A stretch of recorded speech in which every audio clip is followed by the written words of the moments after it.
Morning, gang.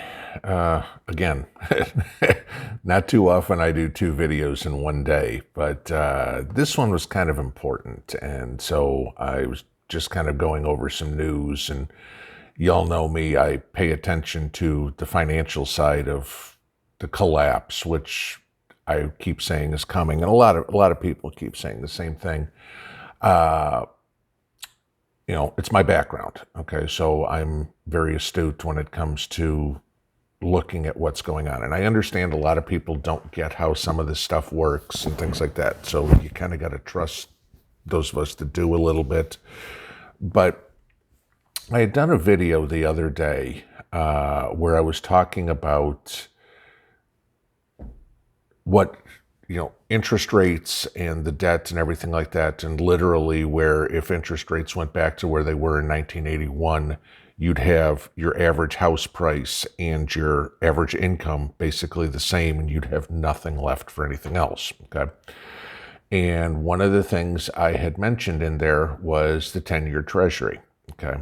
And this is where I understand that not everybody understands how bond prices and bond yields work and stuff like that. Okay. And so a couple of people asked me to explain it a little bit. I'm going to try to explain it in non-Wall Street terms. I guess is the best way to do it. But,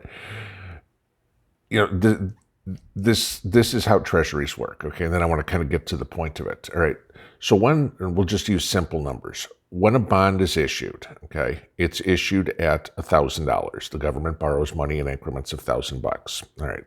And let's say it's 1% that they're paying in interest. Okay. Well, as the bond price goes up, the bond yield goes down.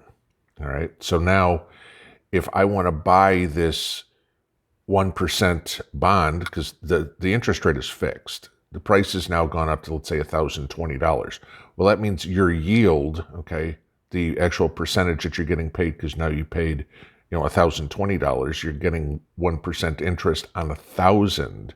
Your yield goes down. All right, so you're getting, 1%. So on $1,000, you're getting $10 in interest. Well, now if you've got to pay it $1,020, you're still getting $10 in interest, so that means your yield is less, okay? And it works both ways. As the bond prices go down, the interest rates go up, the yield goes up. So now if you only paid, $980, you're still getting 10%. Well, obviously, or you're still getting 1%, $10. But $10 is more than 1% of 980. So trying to explain that a little bit, just so you can get a general understanding of what I'm talking about here. So I had mentioned that if interest rates went back up to where they were in 81, all right, and that's a long way off.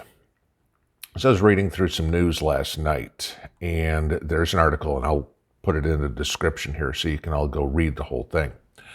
And I had mentioned the other day that bond yields on the 10-year note had gone up to 1.2%. Now, as of Friday night, they closed at 1.21%. So, it doesn't sound like much, but like I said, bond rates have doubled here in the last 6 months. And I'll put a link to the chart where you can kind of take a look at it as well. Just because I'm not that technically astute and I can't figure out how to put them in the videos and stuff like that. Maybe if I can put it here, but then I can't talk over it. So I'll see if I can do it. But either way, I'll put it in the link so you can see what the incline is of the 10-year note. Now, this is where it gets interesting, okay? And a lot of economists have come out in this article that I'm going to mention here. And I'm going to read a little bit to you here. Now, we went through something similar in the 1970s, okay? And, some of us are old enough, some of us older than me were actually in the earning years of our lives, okay? I was still a kid, all right? But here was the catch, okay? For those that don't know, the 1970s was a very inflationary period, okay? Price of everything was going up, kind of like what we're seeing now. And so here's what was written, and I'm just going to read this to you. There's a fix for rising inflation and financial instability. which we have now. Higher interest rates. Unfortunately, we no longer have that tool, okay? In the 1970s, monetary chaos notwithstanding, the U.S. was actually in pretty good financial shape. The debt of governments, corporations, and individuals were very low by today's standards, which means higher interest rates could claim fewer over-leveraged victims while enriching savers with rising interest income. Now, sure, you raise interest rates, those companies, those people that are hanging on by their fingernails. We all remember 2008, 2009, and everybody in their adjustable rate mortgages, interest rates went up, poof, that collapsed everybody. They couldn't afford the payments anymore, and we had the housing crisis, okay? Same thing with credit cards. Your credit cards, when you see APR, variable APR in your credit card, yeah, they can raise rates along with how the market moves, okay? So if all of a sudden your interest rates on your credit cards go up, guess what? You got higher payments, okay, if you're not paying them off in full, which I beg everybody to pay off your credit cards as fast as you can, okay? Going back to this article. Today, the opposite is true. Debt is at record levels in every sector of every major company. Zombie companies and governments can only survive with new credit, okay? Raising interest rates to 1980 levels, what I talked about a few days ago, would bankrupt pretty much everyone and bring the curtain down on today's credit-driven world. Luckily, inflation is nice and low, so we don't have to resort to 1970s monetary-style policy, right? Okay, well, that's the thing. A growing number of credible people are starting to predict higher inflation, and industrial commodities join stocks, bonds, and real estate on upward-sloping price curves, okay? This is what I'm saying to worry about. Now, here's where it gets real scary. Like I told you, if we got up back to interest rates that we were in 1981, oh, we don't have to get anywhere close. The 10-year note, like I said, Friday night was at 1.21%. Here's the number that gets us to complete financial disaster in the world. I'll read this to you. That would be the yield on the 10-year Treasury bond, which I talked to you about the other day, which has taken the place of the Fed funds rate as the indicator from which all things financial take their cue. Okay, we know that. It's been rising lately, and if it moves from a 1 handle to a 2 or higher, we're at 1.21, okay, that would set a lot of things in motion, included the aforementioned mass bankruptcy. A number of 3% is the number that blows up the world.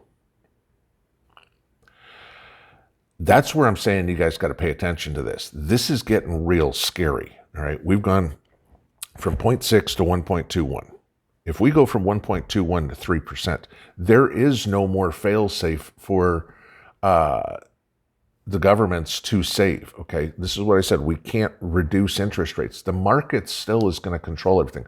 We are headed for a major, major financial crash, okay?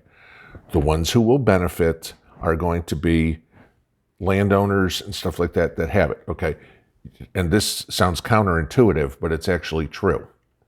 If you have a mortgage, okay, you're actually going to wind up in better shape because if your mortgage is $1,000 a month and everything happens, we get a collapse, okay, your mortgage is still going to be $1,000 a month. In order for your company to keep you on a devalued currency, they're going to have to pay you more. That's if you keep your job. Okay, so obviously the first thing I'd always say is have your property paid for. It's what I'm trying to do as fast as I can. If they have to double your pay because the dollar's just got devalued by 50%, let's say, your mortgage is still $1,000. Okay, so now instead of making 50 grand, you're making 100 grand, but your mortgage is still $1,000. So in that case, you come out good. The ones that are going to get absolutely crushed are savers. Let's say you have $20,000 in your savings account. Now you have $10,000 in your savings account overnight, like that, because of currency devaluation. Okay, that's what I'm talking about with inflation, guys. We are on the precipice of a bad, bad crash. Keep an eye on that 10-year note. I watch it every day. Like I said, it's at 1.21. I read this article and I'm like, okay, this is getting even more scary. So Again, pay off the bills, pay off everything you can, okay? Your house as fast as you can. If you can buy land, find it, okay? And so you have somewhere to go, because this is how they're going to crush us. What is going to happen, and I've said it many times before, this is the intent of the World Economic Forum. They have to destroy the world economy so they can rebuild it into their vision they want, okay? We've all talked about Bill Gates buying up all this farmland, all right? Granted, Bill Gates has got billions of dollars, no problem, okay? And he's buying at market rates right now.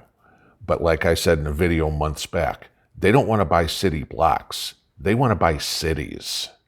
And like I said, you know, it's going to be Gatesburg and Bezosville and whatever would be. That's where they're going, because if everything implodes and they go, wonderful, I had $25 billion, great, now I only have $12.5 billion, okay, but you know what? Now instead of buying New York City for $1 trillion, now you can buy it for $500 billion or whatever would be. So this is what they're trying to do. I mean, and not only would it be $500 billion, but because everything's bankrupt, oh, maybe now it's $500 million or $500,000. And they can get all this stuff cheap because they're going to be the only one with any capital. So it goes back to what I'm saying. Watch the 10-year, buy your land, buy your precious metals, be very, very careful with whatever you've got holding in cash, and be extremely careful with whatever you've got in the market. We all see, everybody's like, oh my God, the market's going up. The market, you see it on the news every day. S&P hits new high, S&P hits new high. Sure, I got out in October, okay? It's fine. I haven't gone back in. 5 months out, I've missed all these gains from 29,000 to wherever the S&P is right now. So be it, okay? Because I bet you, I still will bet everybody, you're going to see the market, the Dow, go from the 30,000 range back into the teens again, just like we saw last March. Because when this all blows up, you don't want to be the one left holding the bag. The ones that get rich in the market are the big guys taking it from all the little guys.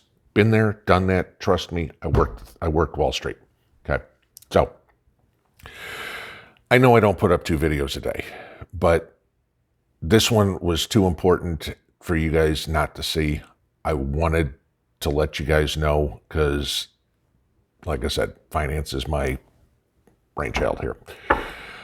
Okay, so the rest of my day will be, of course, planting and having some fun and not thinking about all this crap. I'll see you guys tonight. Have a good one. Pinball out.